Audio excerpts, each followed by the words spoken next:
Hi, I'm Alicia. And I'm Robin, and you're listening to Bowel Moments, the podcast sharing real talk about the realities of IBD. Served on the rocks. This week we talked to Nicole Kittleson. Nicole's daughter Addy was diagnosed with Crohn's disease when she was 8 years old. We talked to her about the unusual and severe symptoms that Addy has with her disease, including painful skin inflammation. We talked to her about the treatment journey that they went on to try to get her diagnosis, and then ultimately how they decided to use the specific carbohydrate diet to treat her disease. We talked to her about coping with this disease as a family and incorporating the SCD into family traditions and what that was like. And finally, we talked to her about medical trauma as a parent and coping with that, and how do you take care of yourself when you're taking care of somebody else. Cheers! Hi, everybody. Welcome to Bowel Moments. This is Robin.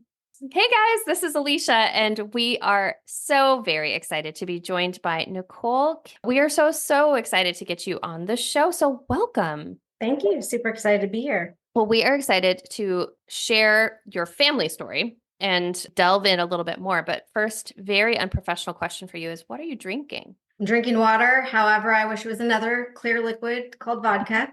It's been a day. Yes, we have all agreed that it's been a day. So Robin, what about you? I have sparkling and still water. Today, it's Italian sparkling water. How about you, Alicia? What are you drinking? I am drinking Topo Chico Hard Seltzer. It is the strawberry guava. Well, Nicole, next question for you is, tell us your IBD story. What brought you into our community? Sure, absolutely. It's an interesting story because prior to the start of what is the actual journey, I had no idea. I had family members that also had IBD. So 2 on my mom's side have ulcerative colitis, my uncle and my grandmother, and then 2 on my dad's side have Crohn's disease. So not being aware of that whatsoever was actually a disservice to us when we were trying to find my daughter diagnosis. So she was 8 years old. At the time, we noticed a lot of different symptoms where it ranged from weight loss and really progressive weight loss. Like she was 8, our boys were 4, she was barely heavier than they were. And she looked like a little skeleton with some skin on her. And her eyes started kind of becoming more sunken. They were really bright blue, went very gray. Her hair started becoming brittle. She was struggling to even stay awake during the day. And so I had actually quit teaching at the time so I could homeschool her because we had to figure out what was going on. And it took quite a few months to figure out what was going on. We had gone to the doctor multiple times and it was she's a growing kid. She's active. She's in sports. Just put chocolate on her food to give her more calories because that's the solution, maybe for some of us, but it wasn't the solution for her. So as her symptoms continued to progress and I kept going to the doctor, and at one point she developed erythema nodosum, which for those that aren't aware of what that is, it is inflammation in the fatty tissue of your skin. So inflammation in general is painful, but when you're covered in it, and it's all over your legs and your arms. Like poor baby couldn't walk. I thought somehow we contracted bed bugs. I was like scouring her bedroom for bugs. Like some spider was biting her throughout the night and just like her and nobody else. I didn't know what the heck was going on. As she developed more and more, and they got larger and larger and more painful to the point where she couldn't walk. Took her into urgent care. First thing they said to me was like they thought she had leukemia, and then they walked out of the room. And I was like, whoa, hold on. You just said like one of the worst cancer words to me and walked out of the room so you could go start doing the testing. But like, wait, let's have a conversation here. So I'm freaked out sitting there, now looking up on Google all the symptoms of leukemia, right? Terrified. She runs the tests and thank God, obviously it wasn't that. Then she's like, oh, well, since she's losing weight, maybe it's diabetes. So we test for diabetes. It's not that. She's like, well, I don't really know. I can't really see anything that's wrong with her. So she must have some sort of weird infection that's coming out through her skin. Here's some generic antibiotics. And for me, I was like, sorry, that's not working for me. You literally just went from cancer to some weird infection coming out through her skin. Okay, so it's an infection. Which one? How do you know these antibiotics are going to treat it if you don't know what it is? So incredibly frustrated. I actually didn't give her the antibiotics because I didn't want to just throw them at her and not know, which was probably a good thing because, well, with IBD, So went to her primary care physician afterwards, and he had looked up some different things, and I had sent a photo to my stepmom, who is a nurse at Sale Children's, and she sent it to some of the dermatologists. Was like, what does this look like to you? And they all said erythema nodosum. So I took that information back. I was like, hey, dermatology and at Children's saw this picture. This is what they're saying. And he looked at it and he's like, that looks right. And, he's looking online and through books. He's like, I think that's probably right. Let's give her some steroids to help with that inflammation. And sure enough, it starts going down and it's going well. She's getting a little more energy. But as soon as, we start to taper off that, it just comes right back. So that time we headed to the ER, and there's definitely time in between this, right? Where things are kind of neutral. Head to the ER this time because it's like, I'm done with this. Like, I need to stop messing around. Something's not right with my kid. And they biopsy and they do a bunch of blood work and they confirm erythema nodosum. They also tell me at the time that she had markers for inflammatory bowel disease, which I had never heard of. What is inflammatory bowel disease? Great. Okay. And I left there with you need to call our GI clinic and get her in. So I call the GI clinic at Sale Children's like they tell me to. And the lady who answers is like, oh, well, you need a referral. I'm like, yeah, your ER referred me. Like they're the ones who told me. It was your hospital that told me to do this. Here's what I'm doing. And she's like, nope, you need a pediatrician's referral. And I'm like, okay. So I have to make another appointment, get her back to the pediatrician. And at the time too, I should mention, at the time when they did the different testing at the ER, they did notice, they did a titer testing for strep, which showed that she did have strep sometime during that point. And strep is a very important part of this journey because we've later figured out that is her trigger. And she doesn't show symptoms of strep when she gets strep. There's no fever, there's no sore throat, there's nothing. So we don't know until she flares, which is quite interesting to me. So he sees that in her record when we go back in. He's like, no, there's no way she has Crohn's or ulcerative colitis. Like strep throat can cause the erythema nodosum. And I'm like, they literally told me she had inflammatory bowel disease markers, like, and they wanted me to go in. And he's like, no, he's like, you would know if she had Crohn's disease or ulcerative colitis. I'm like, sitting there thinking, no, I wouldn't, because I've never heard of this. Like, how would we know? Like, what says it, right? But when you're young and you're so used to trusting doctors and the doctors are the ones who know, I kind of was like, okay, well, I can't get into the hospital clinic anyway until I get the referral. We're continuing through this course of, I think it was like, I don't know, a few weeks of steroids again, and she's improving. So I'm like, okay, she's improving. Again, being young, not knowing how steroids really worked or anything else. I'm like, all right, well, she starts declining again as we wean. And she keeps telling me, she's like, Mom, there's blood in the toilet. And I'm like, what do you mean there's blood in the toilet? And I'm like, good gosh, did my 8-year-old start a period? Like, what is happening? And I was like, okay, show me. She's like, well, I flushed it. I'm like, stop flushing it. So every time I was like, did you flush it? She's like, yes. I'm like, stop flushing it. I need to see what you're talking about. I don't know what you're talking about, because I'd never heard of blood in the stool either. Like that was like a foreign concept. So finally one night, and we're at 4 months past the first doctor visit at this point. Okay. That night she wakes me up in the middle of the night. It's like 2 a.m. And she comes down, she's like, Mom, I'm really sorry, but you told me you were going to be really mad if I flushed it again. So she's like, but I just had blood in my stool again, which poop, because she was 8, she didn't say stool. And I was like, okay, no worries. I can't tell you, this was not stool. There was not an ounce of stool. I have never seen so much blood in my entire life. And the smell was literally like rotted flesh. It was one of the most horrific scenes. You would have thought it was something out of like a horror film. And I took a picture of it, and we really didn't have the community support where with our other kids, I could call someone up at 2 a.m. and be like, hey, can you come stay with them? And my husband had a massive presentation with like CEO of his company and everything else at like 8 in the morning. So we were like, okay, if we can just make 6 o'clock in the morning when people might be awake, and we can find someone to watch the other kids. So the whole night I laid there and literally just had my hand on her chest, just making sure she didn't stop breathing. Cause I was like,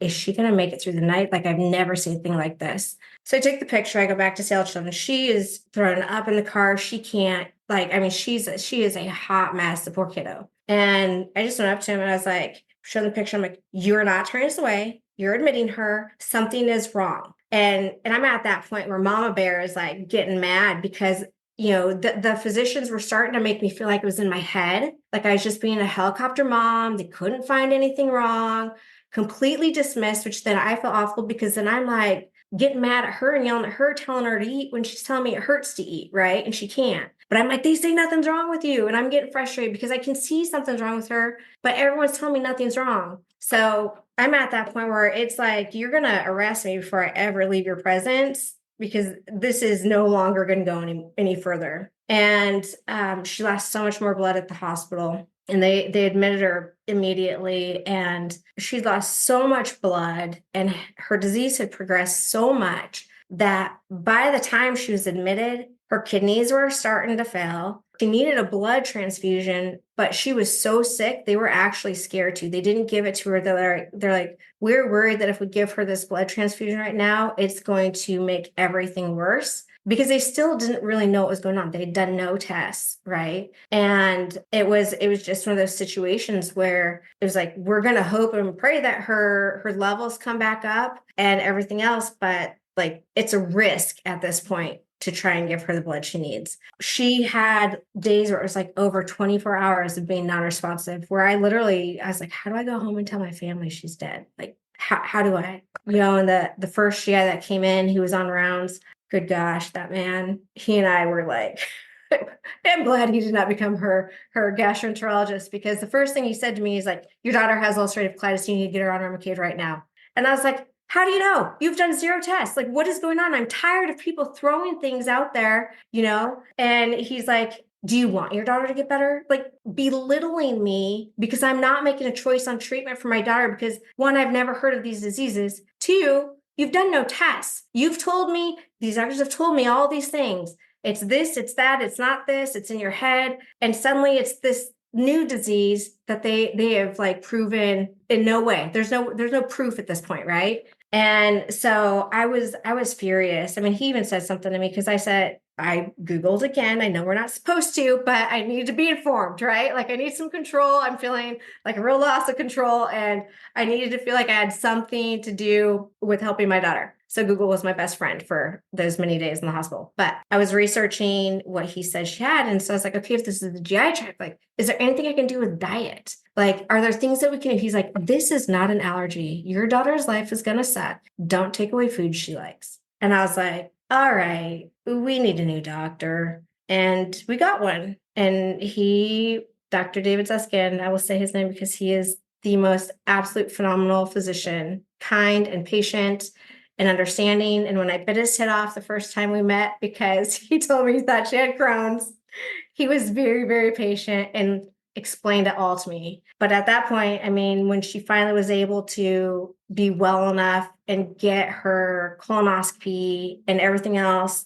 she had hundreds of ulcers. She was mouth to anus with ulcers, so much intestinal bleeding. There was not a single part of her GI tract that was not touched. And it was so severe. So that's how we learned about IBD and Crohn's disease. And then suddenly I learned a bunch of family members have these diseases, which would have been very helpful in trying to find that diagnosis to begin with.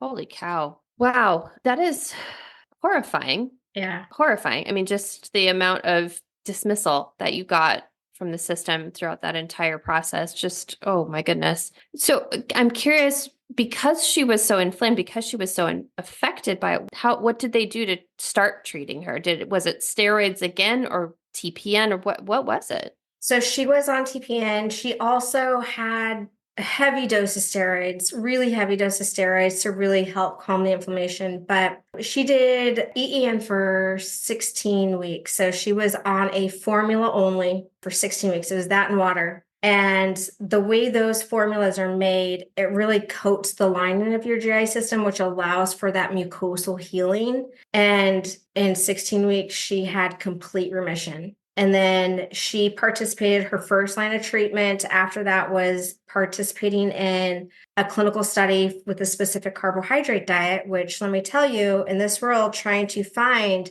foods that are convenient and healthy is near impossible. So I had to learn how to make everything from scratch. And that alone, man, I'm surprised my husband's still married to me, because I was not only like the emotional wreck from like having gone through this with my daughter and trying to just make sure she never died, like, and figuring it out, but then to relearn everything, I mean, the cost of whole foods, right? The cost of foods, learning how to read labels, buying all these new gadgets in the kitchen to make things, because I didn't make things like that, zucchini noodles and, everything else. So she did the specific carbohydrate diet for 3 years. And it was a very cool experience for her to be part of a study and to really be part of that research. I think it was empowering for her.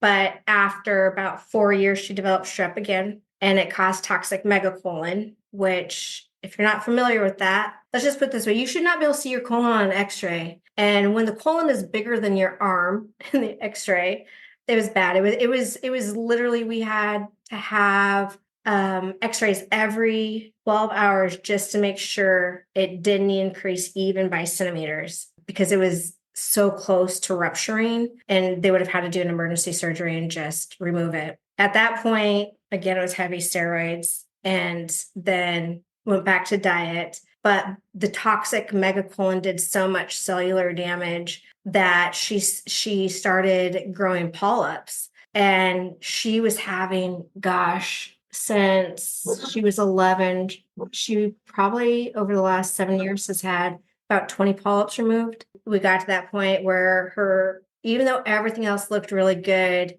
her GI told us, like, we've got to really start talking about biologics, because even though right now these polyps are not cancerous, this is like this smoldering ember, this little spot in her cecum. And it's a decision we're going to really have to think about, because she goes straight to life-threatening when she flares. There's no like, I have a symptom. It's boom, right? And he goes, being that she's had toxic megacolon, she's going to be at a greater risk for it. And that is a life-threatening event, and we want to keep from that. So she and I cried for a month when we had to make that. I was like, can you please give us a month to just like grieve this? Because, we really didn't want to put her on biologics. We just felt like if we could do things more naturally, it's less of that systemic response of immune suppression. She's healthier overall. I don't have to worry about when that med's going to stop working, or if it doesn't work at all, right? So we did. We cried for like a good month. It was pretty tough, but she's done great ever since. And we're just, oh gosh, so incredibly thankful. We've had a couple of guests on this year that talked about the specific carbohydrate diet. We've had Kim Braley, the dietitian, registered dietitian, who also worked with Dr. Suskin. And then we've also had Abigail Marie, the chef with IBD, who talked about her creating her own recipes and, trying to expand that. Because like you said, my question to you about the specific carbohydrate is, did you do it for your whole family, or did you just do it for your daughter? Because you have a large family. I have a large family, 5 kids and a husband and myself. I will tell you, I wanted to desperately do it for our entire family, but for her alone, it was like $1,400 a month because it was so expensive. So to try and do it for our whole family is like 3 mortgages. And trying to get 4-year-olds to eat that healthy. I mean, Robin, I literally made homemade Peeps at Easter. I made homemade crackers so she could have those. I would make homemade gummy bears, like gummy worms, all of that. I tried to make everything as quote unquote normal as I could for her. It's hard. Everything in our society is planned around food. Birthday parties, travel, any family get together, what's around? It's always food. When you're a teenager and you're going to a dance, what do you do first? You go to dinner. So trying to find ways for her to, because, the first couple years, every time she came home and she was invited to a party, she's like, I just don't want to go, Mom. I just don't want to go. I can't have anything that they can have. She used to smell the food because she just so desperately wanted, to have that taste and eat regular things. We changed everything of how we did holidays. Like our Christmas stockings, there was no longer food, candy ever involved in it. It was always more essentials. At Easter time, same thing. For Halloween, she would participate in the trick-or-treating, and then all the kids had the option of selling their candy to me and then going to the store and buying stuff. And so we tried to make everything as just easy for her to adapt and to make it a family thing. And I ate the same way she did. So I would do the meals with her and stuff so she wasn't alone. And if we were, going somewhere, I'd always ask in advance because people love to say, oh, I can make sure I accommodate. No, you can't. Sorry, you can't. But I would always ask, what are you having? Make sure you let me know, what's the dessert? My sister one year, she's the baker of the family. And she's like, what does she want for her birthday? And so I asked her, she's like, I want a fruit cake. So my sister literally made this cake out of watermelon and then like all these pieces of fruit and everything else just so she could have like the cake she desired. It was the sweetest thing. So yeah, it's tough. I really, really wish like the whole family could have done it. I think we'd all be a lot healthier, but trying to afford it just was not going to happen. I think that is one of the challenges. And we talked about with Kim Brawley is just kind of the accessibility side of this and how that does affect people's ability to participate sometimes in that type of treatment plan. So I'm curious. So now we've come to, I think we're at about age 11 now with your daughter in the story. Today? Yeah, no. As of the story. Yep. So 11. Okay. She started biologics around about 11. Where is she now? How old is she? I mean, she's obviously still with you. She's 18 now. Okay. She's 18. Yep. Oh my gosh. And as soon as she was put on biologics, we had to negotiate because we didn't start biologics until she was a little older than 12 because we did try diet. She had toxic megacolon 11, and then we did another year of diet to just really hope it would settle that stuff down. So her first biologic worked really, really well, settled everything down, no polyps. But then last year she had more polyps again and she started developing a stricture. And so we had to switch. So she's on a new one, but she's had far less side effects with this one. She has had just such an easier time. And so far, we're waiting for the stool calprotectin at the moment to see how everything has gone, because I think we're like 6 months in on this one or something like that. But she's done really well. She's done really, really well. Good. I'm so happy to hear that because, what a dramatic way of entering into this community. That's not what you want. So she did stop the diet. That was our negotiation. She's like, if I have to do medicine, I at least want to taste good food. So I will say for a little bit, she owns it that because of how restrictive her diet was, and then of course mom guilt, she has struggled over the last couple of years. Her relationship with food has struggled. Yeah. Where she's like, I didn't have it for so long that it's like now all I want is this stuff that tastes good. And she's like, I hate that this disease made it to where I had to have that diet and to where like now I don't have a good relationship with food. So that's something she's been working through currently. And I'm sure many IBD patients can probably relate to. Yeah. I do think that's this sleeper cell aspect of inflammatory bowel disease is that you just, all of that just gets screwed up just because of whatever reason of it. It's like food hurts you. So now you don't want it, but you have to have it. And like, I don't know. I mean, even as an adult, being diagnosed as an adult, I generally don't want my food to hurt me, but also, like, what are you going to do? You have to eat something. So it definitely messes with you. So your daughter's at 18. I'm assuming now you are starting to talk about her transitioning from pediatric care into adult care. Yes, the hardest conversation ever. Yes. Yeah. Talk a little bit about that because I know this is something that a lot of parents struggle with because also, and I would do this if I was a parent, I'd 100% be the person that is the keeper of all knowledge. But I know it's got to be difficult as she starts to get older to sort of hand more of the reins over to her about the medical decisions and the making appointments and things like that. So how are you working with her on that? This is kind of a complex question. And I'll start with saying one of the things when she was diagnosed, the most important thing to me was that she was not defined by her disease, and that she learned how to be empowered and she learned how to advocate for herself, because I really had to learn how to advocate for healthcare when she got sick. I had no idea that that was even needed. Like, I don't know what I was thinking. I just thought, we're in America.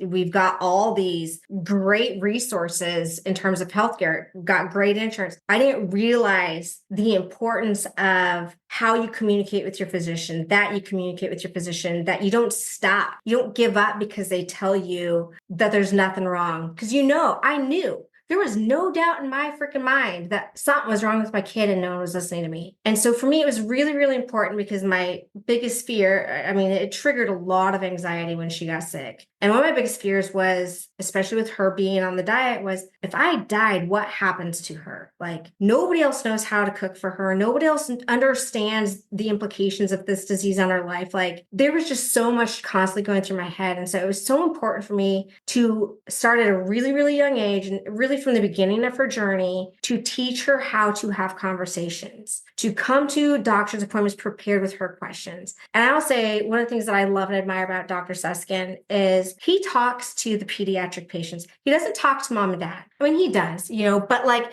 his conversation is with the patient. So she really got to practice that communication, bringing up the symptoms she was worried about, bringing up her fears and concerns, all of that. And then getting her plugged in with the Crohn's and Colitis Foundation. She did the Power of Two peer-to-peer connections multiple times. Her peer connections at Camp Oasis, where she really mentored other kids, being part of the advocacy initiatives and speaking during Day on the Hill to representatives. Like, that's huge. Going and speaking in front of 200 plus physicians, right? She really found a voice. And I think I have a harder time now with the transition into adulthood than what she does. And I think part of it is because there's a big difference between adult healthcare providers and pediatric. Pediatric ones still take that time to fully listen and understand. I feel like they are so much more thorough. And like, I don't really know how to describe it. And maybe it's because I had such a great experience, and the only person I trust is Dr. Susskind, even though she has a new GI since we moved, but we still see and talk to him whenever. I'll be like, here's what's happening. Do you agree with this doctor? So probably doesn't like that, but it's understandable though. Great. And I did ask, I was like, can we have some collaborative care just in the beginning? So it did work well, but we've started having that conversation about that transition. And what terrifies me is right now we've been really blessed with 2 GIs that listen to us, listen to her, right? When we're deciding a treatment, we're part of that decision making. She gets to ask all the questions. She gets to say, you know what? I don't want to be hooked up to an IV because then I can't do XYZ, or that's all the days that I'll have off of work, or because I'm in college and it's too difficult, whatever the case may be, right? We're part of those conversations, and it's so collaborative. And I am terrified that when she gets into adult care, because it is adult care, that it's not going to be like that. You know what I mean? I'm worried we're not going to find that physician that lets her have that voice that says, like our first GI, when she was admitted, this is how it is. You got to do this or you're ruining your life, right? I don't want her to feel like she has to stop listening to her body and what she knows she needs. And I guess it's scary finding one. Like, how do you find one that is an IBD specialist? I know how to, thankfully, for the most part, right? But you don't always know that they're a great one. And I want her to have a great one. So it terrifies me because it's just a different world. I mean, it's just like anything, Nicole. She might have to go to more than one doctor and have a consultation before she finds the right one. And there are lots of good adult GIs that listen, especially in the IBD space. I would say there are more that are than that aren't. If they're specialists, if they're IBD specialists and they understand the nature of the disease, there are a lot more that are than aren't. I agree, though. I mean, the pediatric system is just set up to support families. And once you get into the adult system, you're kind of on your own. Like, typically in a lot of us pediatric IBD centers, there's a psychologist, there's a dietitian, there's a surgeon, like there's this holistic sort of care team that's part of it. And sometimes the adult care systems, it's just, it's hard to pay for a social worker. So they don't have them. It's hard to figure out how to pay for a dietitian. So you don't have, who is it that we were talking to? Dr. Real.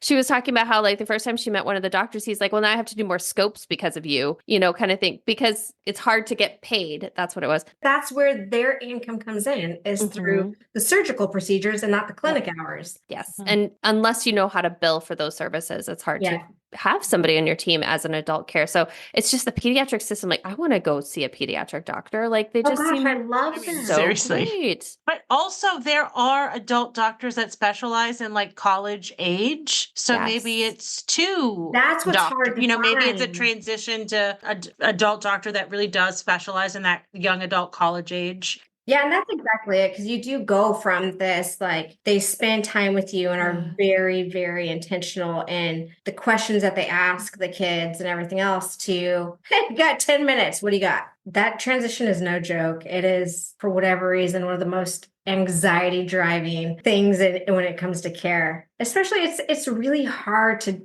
leave a physician you trust who has done right by you and makes you feel heard, to go into this abyss of what am I going to get? It's always great when you have a personal connection to somebody else, or you can get a referral from somebody who's had a great physician. It's just usually those physicians, especially, are very hard to get into because everybody wants them. Well, and I think as a parent too, she's 18 now. They don't give you her medical records without her permission, and Robin's smiling because I know her. This happens with her daughters too. Like it's now all of a sudden you have a barrier to information and you have to, and I'm sure you trust your children, but like you have to trust that they're going to tell you, that you have to trust that you're going to get what you need to kind of be helpful to them if they need it. And so I think that would be really hard. It is hard, especially, she still is like, Mom, what does this mean? I got these lab results, or which one am I supposed to look for inflammation? There's still so much of it. And she wants me at every appointment still, which that's fine. I will be there until she is 52. I don't care. It's not her journey alone. So I will always be there no matter what. And I think it's good for people who have chronic diseases to always have somebody there anyway. Because I don't know about you guys, going to the doctor, half the time I got my list of questions. I maybe got one out, right? But then they gave me all this other information that as soon as I leave, I'm like, oh crap, what was said? I don't even know. I need to start like recording just to remember everything that was said, right? Or we put on a brave face, or you're like, why did I write down all these questions before I came here in the first place? One time, my oldest daughter, Logan, was I in the hospital, or she was in an appointment with me? And before the doctor walked out, she's like, Mom, weren't you going to ask this question? And I was like, yes, I was. Thank you. I would have just let that doctor walk right out of the door. Oh, yeah. Let's go. And she's like, no. Too. You feel like a burden because you have questions. Yeah. How rude of us to have questions. To expect information from your doctor. So, Nicole, you mentioned that the family is very much involved, that, this is a family thing. And so, and as again, like I think I've shared on the show, I was a child of somebody with a chronic illness, and it does affect the entire family. And so talk a little bit about, especially how this affected siblings, you and your husband. Like, how did you guys incorporate this into your life without making it sounds like you tried very hard not to make it all of your life, but how did you incorporate it in? It was tough, man. There were moments where, because as the mom, naturally a lot of that fell on me, right? And the responsibility of making sure that those meals were ready for her. She had everything she needed. And being a lupus patient and not even knowing at the time that I had lupus, I was so exhausted. And I was just that like meltdown, cry, felt alone, trying to navigate her appointments, trying to navigate all the other kids' stuff and, be wife and everything else. And I remember one night, and maybe this is TMI, but my husband and I got into a fight over the food. And he's like, why do you get so stressed out about this freaking food? And I like took the remote and I like threw it at him because I was like, do you know what I go through? I'm on my feet for 8 hours in the kitchen. But he had no idea that perspective of it. And that was something we really had to work through because he didn't understand. He's like, I don't understand why you're putting so much stress on yourself. And to me, I was like, do you not know in my head that if I left that room that she was in the hospital, she was going to die the second I left? Like, do you not know that, like, in my mind, if I don't do this right, she's going to flare and she could potentially die. Like, what I do is going to impact her life greatly. And so there was undue burden, really, right? Like, I can't control this disease. Not a single one of us can. But I had to. I carried that. I needed to try and control it as much as possible. And I saw how broken she was after the diagnosis and how sad, which thank God for Camp Oasis, because Camp Oasis is what brought that little light of hers back. But I thought we lost her just mentally as well. I thought she just was going to be lost to this hole of depression at 8, where she just cried and she didn't smile.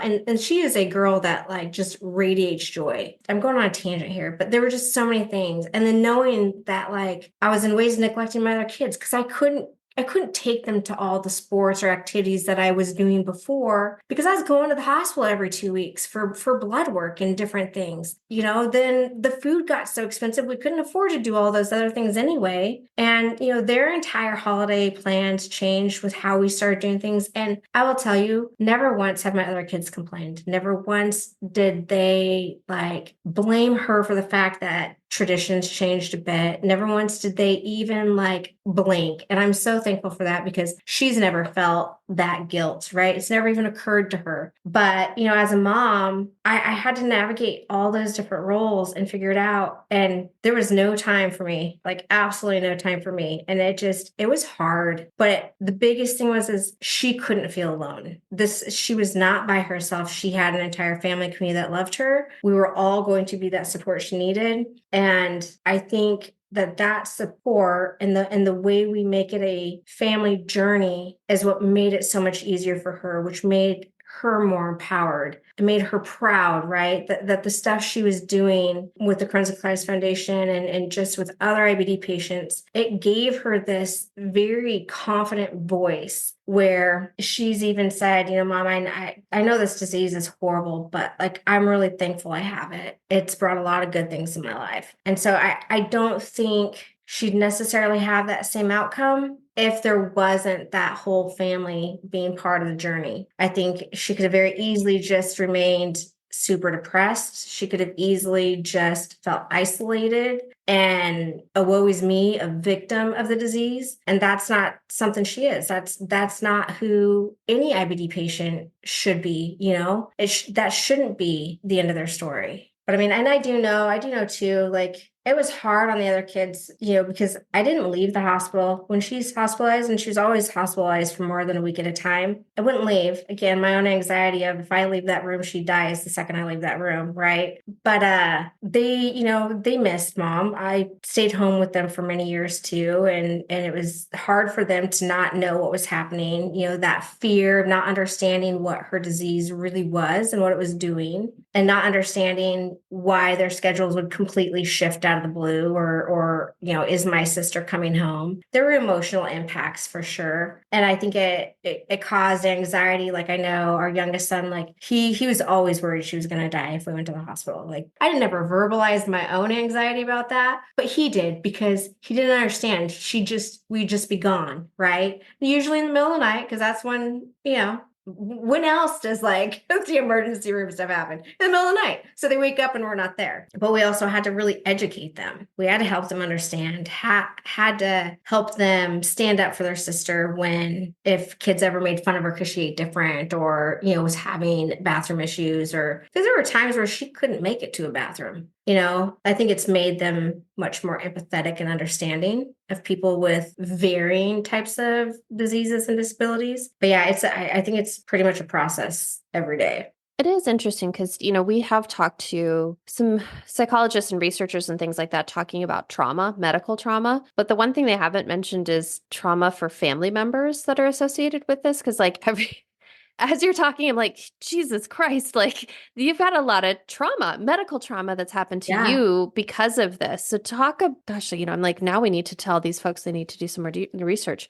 We'll bring it up with them. Don't worry. I'm curious what you do for yourself to take care of yourself and kind of try to deal with sort of how this is impacting you personally. Because in addition to being a mom who is dealing with all of this, you yourself also have lupus. So you have your own chronic illness you're trying to cope with as well. It's tough. I'm not gonna lie. It's really tough. And you're right. The trauma is real. And there's that emotional memory trauma too, right? So around the time of when she was first admitted to the hospital and diagnosed, that time of year, every year, I'll start getting just this very emotional type state, right? And I'm like, good gosh, what is wrong with me? Like, why am I so emotional? Why does everything just like make me want to cry my eyes out? And I look at the date. It's always the last week of February because that's when she almost died. And I'm like, but it's like some of that trauma, I don't even realize is still there. Anytime she had a symptom, it would throw me into a complete panic and like just fear that something was wrong and I was going to lose her then, right? I mean, it was quite a few years and I did go to counseling because it was consuming me in a way because I was terrified. I didn't want her to leave my sight. I didn't want her to be in anyone else's care ever. It scared me so much that, I mean, even you were talking about how pediatric care has that really holistic care with the nutritionist and the psychologist. So when she was 8 and right before she was discharged, Karen Cunningham, whom I love to death, and I've told her this is so, it's funny now. It was not funny then. She came in and was doing an evaluation and, my daughter told her, I thought I was going to die. And being a mom and hearing your kid say that, I freaking lost it. I was so mad at Karen. How dare like she talked to my kid, like all of this. And she ended up being on the board at the chapter that I was part of. And I told her one day, I was like, Karen, I absolutely love you, but I have to tell you, that was the hardest thing for me as a mom to hear my daughter say that she was afraid that she was dying. And like Karen and I talked about and everything else, but how important that was for her to get that and even say that out loud to somebody who was listening. I don't think I could have heard it from her, to be honest. I think it was like so tough for me because that was my fear. But good gosh, yeah. So I mean, I did go to counseling for a bit because I could not, I don't even know what the right word is. It's not balance. It's like I couldn't figure out how to get out of that trauma response, I think is the best way to put it, right? Like, because it was always there. The disease didn't go away. It was always there. So it was like I was stuck in this cycle of trauma response at every little thing. And I needed to deal with it. And we had friends when she was sick that like blamed us that we were enabling our child, that nothing was wrong with her because she'd call crying that her stomach hurt and wanted to come home from a sleepover. We had friends that like, said things like, I was just a helicopter parent,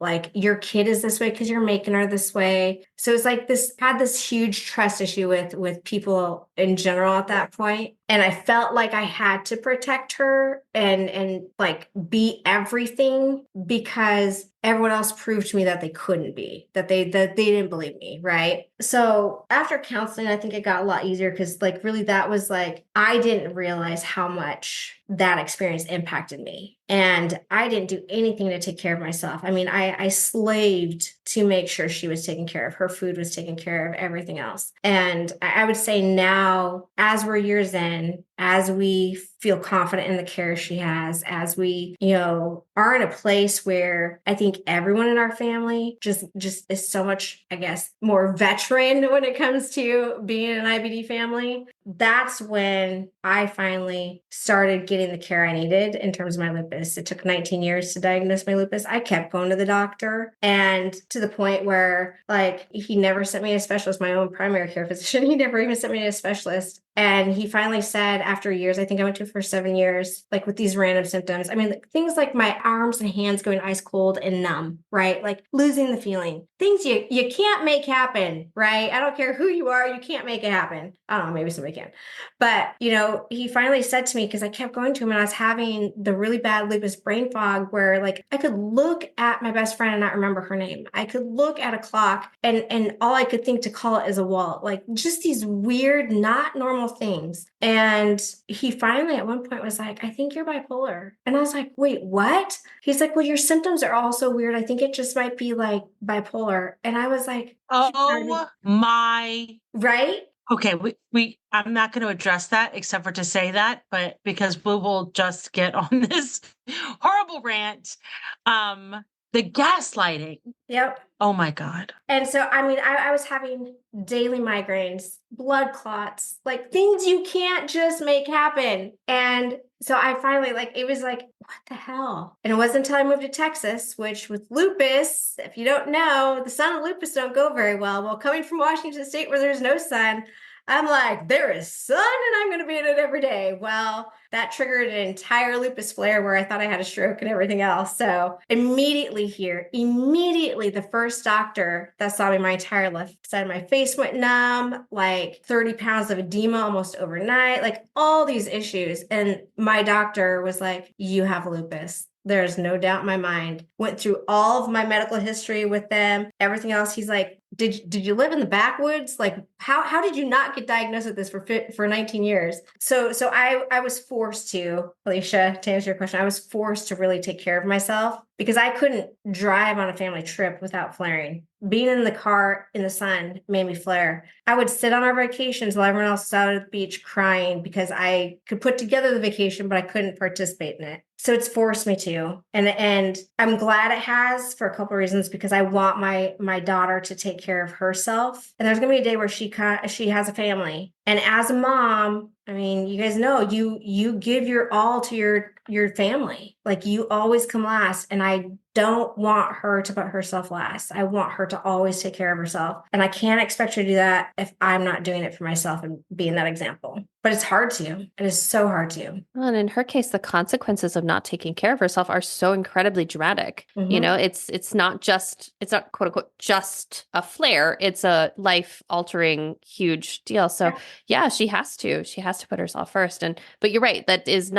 We are not set up as a society to reward people who say, I'm going to put my my air mask on first and then yours. That's not the way we're set up. So. Well, and you guys know when it's an invisible disease, people don't believe you. People look at you and they're like, you look healthy. Yeah, I do. Would you like to see what's going on with my kidneys?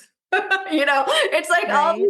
it's just people just dismiss it and then you're the bad friend because you cancel plans because you can't function, right? Or you know, if you're in a flare and you're just absolutely debilitated because your stomach is going crazy and you're in pain and you're like, do I go to the ER or not? But because people can't see it, you're just not a good friend or whatever, right? Well, and unfortunately, going to the ER with any sort of like belly pain, stomach pain is like a surefire way to get yourself put on the list of people that are seeking drugs or something like that, seeking pain That's the other medication. thing. Yep, absolutely. It's hard. It's hard to go, okay, I know I'm going to put myself into a situation where I'm going to have to justify myself over and over and over and over and over again. Or, I mean, Rob and I still remember when you were talking about you going to the hospital and like how often you had to retell your story and how traumatic that was. Well, just even recently as an adult, I had to tell it 3 times because my GI sent a fellow down and then I had to tell it to the first hospitalist in the ER. And then I had another hospitalist check on me later for the next shift. And Oh, I have charts.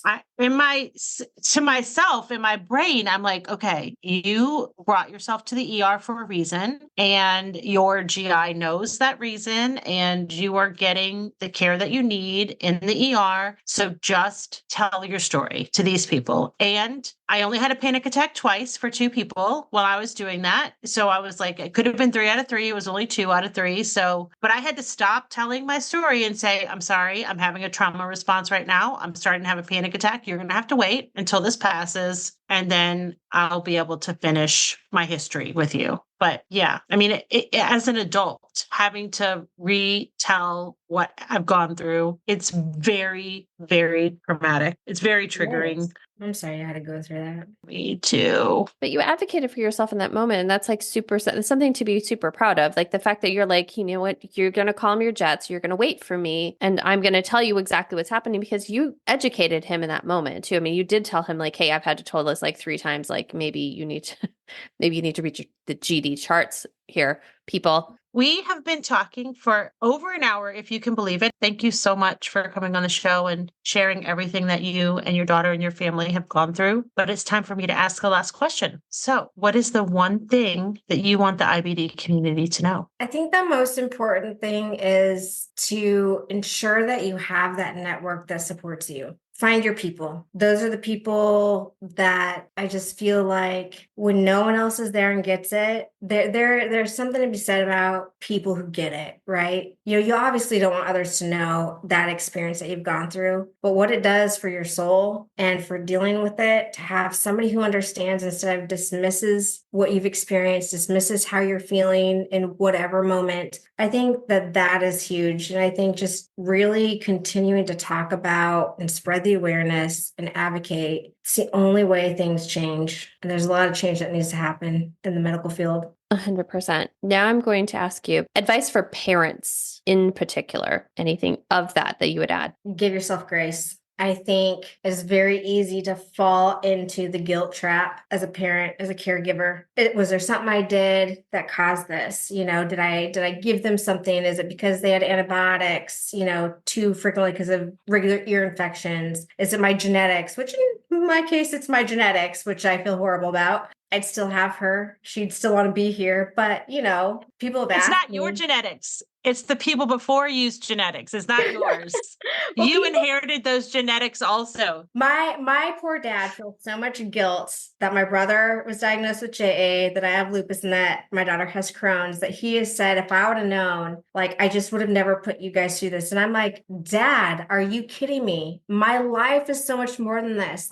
I would still want to be here. My daughter would still want to be here. We would still want her here, and my brother. But there's that guilt associated, with when you're a caregiver. You want to heal them. You want to take it from them. When they suffer and they're crying and they're struggling, it kills you. I don't care if it's because they freaking broke their leg and it's not a chronic disease, right? You hurt when your child hurts. And when you get on this journey, which, good gosh, I pray that one day there is a cure so that no one ever has to be on the journey again. But if you find yourself on this journey, if you don't give yourself grace, you're going to go crazy, because you are learning everything for the first time, and no IBD patient is the same. You're not going to necessarily respond to something that somebody else responded great to. There's no book to help you navigate this. There is no manual. It is learning all the way. And you have to relearn how to communicate in the middle of trauma and stress with those you love around you. You have to have patience. And as hard as it is, you have to relinquish some control. But I think you have to have grace first, because we're not perfect. Good advice for parents. Very good. Advice. Yeah. Nicole, it was an absolute pleasure to have you on the show.